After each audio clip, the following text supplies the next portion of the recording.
উচ্চ মাধ্যমিক পরীক্ষা শেষ, জীবনের আসল খেলা এবার শুরু।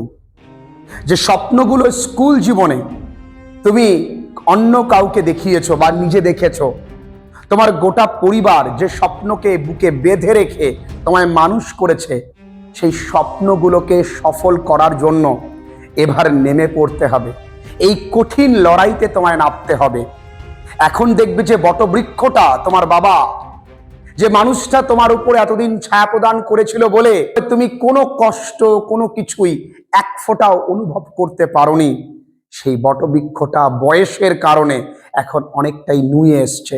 তোমার মন চাইবে তুমি ওই মানুষটাকে সিনা ঠুকে যেন বলতে পারে, আমার ছেলে বা আমার মেয়ে সফল, আমি গর্বিত, আমি ওর বাবা। সেই দিনটা দেখবার জন্য প্রতিটা ছেলে মেয়ে চায়।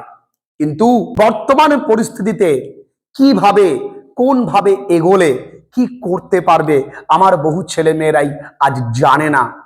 আমি যখন পড়াশুনো করেছি তখন আমার স্যাররা বলেছিল, অমুক সাবজেক্টে অনার্স করলে জীবনে স্কুল টিচার হতে পারবি। তাহলে দেখ আমি হয়েছি। স্যারকে দেখে আই গট মোটিভেটেড। আমিও ইংরেজিতে অনার্স নিয়ে পড়লাম, মাস্টার্স করলাম, বিএড করলাম। তারপর তো রাজ্যে শিক্ষক নিয়োগ নিয়ে তোমরা জানোই। তোমার হাতে সময় কম, তোমাকে অল্প সময় নিজেকে প্রতিষ্ঠিত করতে হবে।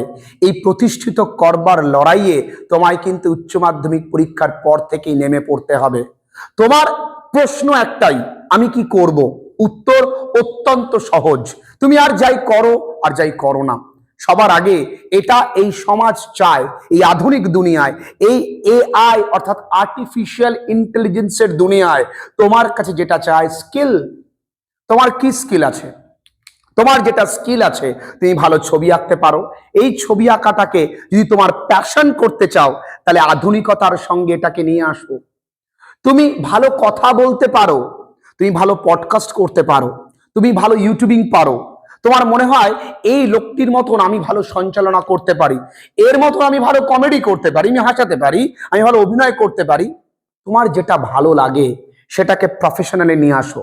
তোমার মনে হয়েছে হাসপাতালে গিয়ে, ইস যদি ডাক্তার হতে পারতাম, সায়েন্সটাও নিয়েছিও সেই কারণে আমি নিট দেব, আমি একবার পারবো না, দুবার পারবো না, তিনবার পারবো না, আমি দেব, আমি হাল ছাড়বো না। কেন পারছি না দেখবো, লড়াই আমি ছাড়বো না। আমার স্বপ্ন পূরণের জন্য যদি আমায় ছোট থেকে ছোটতর কাজ করে সেই খরচটা চালাতে হয়, আমি চালাবো। কারণ এই লড়াইয়ের গল্প আমি সফলতার মঞ্চে গিয়ে বলতে পারবো। আমি যদি আমার এই স্বপ্ন পূরণের জন্য ছোট ছোট ভাই বোনেদের টিউশন পড়াতে হয়, সৎভাবে ওদেরকে সঠিক শিক্ষা দিয়ে, তোমরা জানো তোমাদের স্যার প্রতিটা ছোট ছোট ছেলে মেয়ে হোক বা বড় বড় ছেলে মেয়ে হোক, তাদের জন্য জিজান লাগিয়ে পড়ান।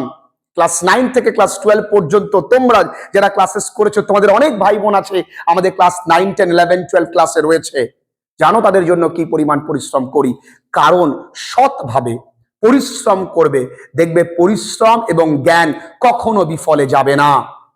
তাই তুমি তোমার স্বপ্ন মোতাবেক, তোমার কি ভালো লাগে একবার বোঝো।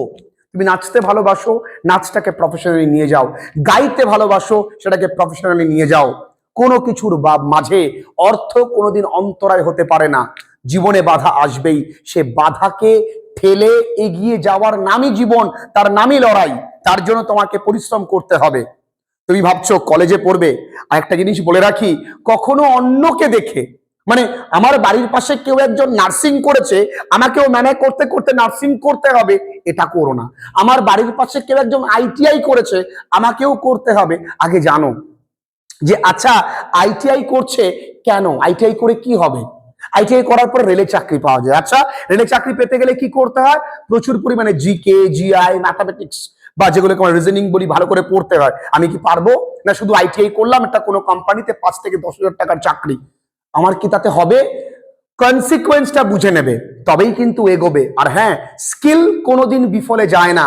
আধুনিক দুনিয়া, তুমি তোমার মোবাইল ফোনটাকে বাংলায় একবার করে দেখো তো, যে বার্তা এসেছে, কল ঢুকেছে, ফোন টিপুন, সরান, ঠেলুন, একবার করে দেখো, তুমি পারবে না। তুমি ইংরেজি বলাটাই সময় শিখে নাও, যে কোনো জায়গা থেকে ইংরেজিটা বলা শিখে নাও। আমার মতে অজয় স্যারের স্পোকেন ইংলিশ ক্লাসেস, অর্থাৎ এই যে স্পোকেন ইংলিশ ক্লাস, অনেকেই ছেলেমেয়েরা ভর্তি হয়। তুমি চাইলেই একবার অজয় স্যারের ক্লাস, স্পোকেন ইংলিশ ক্লাস করে দেখতে পারো, ভালো লাগবেই। তুমি তোমার স্কিল ডেভেলপমেন্টের উপরে কাজ করতে পারো, কম্পিউটারটা ভালো করে শিখতে পারো, যে কোনোভাবেই ইংরেজিতে দুর্বল থাকলে গ্রামারটাকে ইমপ্রুভ করতে পারো। তোমাদের গ্রামার ডাইজেস্ট কোর্স রয়েছে, তুমি সেটা এনরোল করতে পারো। গ্রামারটাকে যদি মনে হয় না আমি স্যার আরবিতে যাব, আমার ইচ্ছে দেশকে সেবা করার, তাহলে এখন থেকে দৌড়াদৌড়ি করো, ফিজিক্যাল ফিটনেসের উপরে কাজ করো এবং ওই ওরিয়েন্টেড পড়াশুনো করো। তাহলে স্যার কলেজে কি ভর্তি হবো না? ডেফিনেটলি কলেজে ভর্তি হবে, ডেফিনেটলি কলেজে ভর্তি হবে। কেন হবে না? দেখো, দু রকম জিনিস আছে। একটা প্রফেশনাল কোর্সেস, প্রফেশনাল কোর্সে কি সেখানে বিবিএ আছে, এমবিএ আছে, সেখানে হসপিটালিটি ম্যানেজমেন্ট আছে, বিভিন্ন রকম ম্যানেজমেন্ট পড়াশোনা আছে। আর এখানে জেনারেল কোর্সেস রয়েছে, যেটা তুমি কলেজে যাচ্ছ, বিভিন্ন সাবজেক্টে অনার্স নিচ্ছ, তারপরে মাস্টার্স করবে, তারপরে আরো ভালো জায়গায় গেলে কলেজে পড়ানোর জন্য বিভিন্ন রকম ভাবে পিএইচডি করলে। লম্বা প্রসেস। এই লম্বা প্রসেসে কার কতদিন ধৈর্য থাকবে এবং এই সমাজের সঙ্গে লড়ে সে ঠিক লক্ষ্যে পৌঁছাবে আমার জানা নেই। তবে আমার হাতে সময় কম, আমাকে তাড়াতাড়ি কিছু করতে হবে। তাই তাড়াতাড়ি কিছু করতে গেলেই শুধুই সরকারি চাকরি করতে হবে এটা মাথা থেকে সরিয়ে দাও। নিজেকে স্বাবলম্বী করো, ইন্ডিপেন্ডেন্ট করো। তোমার যা ভালো লাগে, তুমি যদি ভালো কথা বলতে পারো, তুমি তাহলে ইউটিউব করতে পারো, তবে সেটা সততার সঙ্গে, ভদ্রতার সঙ্গে। অভদ্র কোনো কিছু করে নিজেকে ফেমাস করার চেষ্টা করো না। দেখো, লোকে ভদ্র জিনিসকে একদিন নয়, দুদিন নয়, 3 দিন নয়, 4 দিন নয়, চিনবেই চিনবে, কোনো না কোনো দিন চিনবে। সেটা কিন্তু দীর্ঘমেয়াদী। অসভ্য খারাপ কিছু জিনিস খুব অল্প সময় ফেমাস হয়ে যায়, কিন্তু সেটা স্বল্প মেয়াদী, এটা মাথায় রাখতে হবে। তাই তোমার যেটা ভালো লাগে সেই ভালোবাসার উপরে কাজ করো।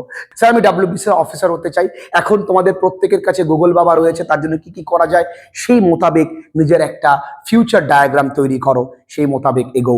শুধুমাত্র কলেজে পড়াশুনো করে ওই ক্যান্টিনে বান্ধবীর সঙ্গে সময় কাটানো ছাড়া আর কলেজ ফেস্টিভ্যালে গিয়ে আনন্দ করা ছাড়া কিছুই হবে না। বাপের টাকায়, বাবার টাকায় আনন্দ ফুর্তি, বাবার টাকায় গার্লফ্রেন্ড একটাও তোমার না। নিজের যখন সবকিছু হবে তখন দেখবে শুধু গার্লফ্রেন্ড নয়, গার্লফ্রেন্ডের গোটা পরিবার তোমার হবে। তাই আজ থেকেই নিজেকে প্রস্তুত করার লড়াইতে ধীরে ধীরে এগিয়ে চলো। আর তোমার প্রিয় মানুষ যদি সত্যিই তোমার কাছের হয়, তোমার বোঝার মতন হয়, সে তোমার সঙ্গে আজীবন থাকবে এবং তোমার এই লড়াইতে সে সাহায্য করবে এবং তোমার সফলতার জন্য তোমার সঙ্গে সেও লড়াই করবে এবং অপেক্ষা করবে। তোমায় সে বিরক্ত করবে না, তোমায় সে দূরছাই করবে না, তোমায় সে খোটাও শোনাবে না। এই লড়াই করো নির্ভয়ে, নির্ভীকভাবে, দেখবে জয় তোমার হবে। সবে তো শুরু লড়াইয়ের, পুরো লড়াইয়ের পথে আমি আছি।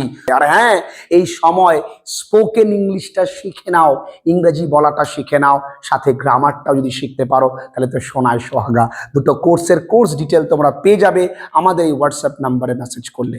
ভালো থেকো। আজকের ভিডিওটা এখানেই শেষ করলাম। আমি আছি, আমি তোমাদের সঙ্গেই আছি।